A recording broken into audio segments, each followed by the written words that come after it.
মা রাত্রেবেলা রান্না করবেন নাকি? না, রান্না বান্না কিছু করব না। এই আমগুলো সব আমের এই ছালগুলো ছিলবো, তারপরে আমগুলোকে পুরো রেডি করে নিয়ে কালকে আমের আচার বানাবো।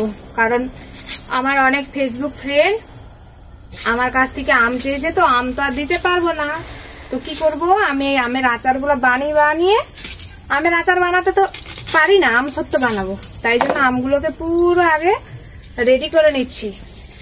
আর তোমরা কেউ চিন্তা করো না, সবার জন্য কিন্তু আম সত্য বাড়ি বাড়ি পৌঁছে যাবে, কারণ এত কষ্ট করে আম পুরো রেডি করতেছি।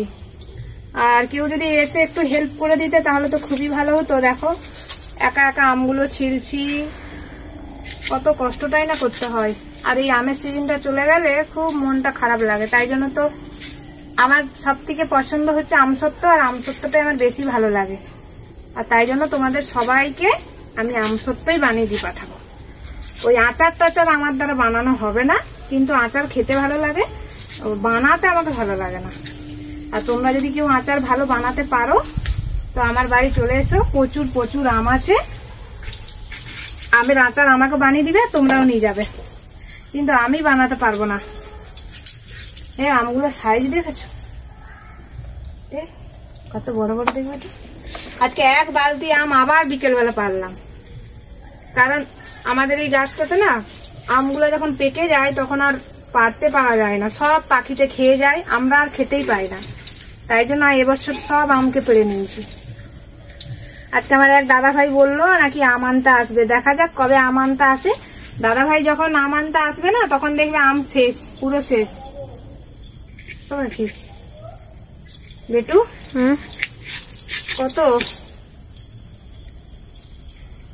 আমগুলো চিন না একটা একটা দাও না বাবা, পারবিনি এ হয়ে যাবে। গরমে ঠিক বাতাসও লাগছে আর আম ছিলা হচ্ছে,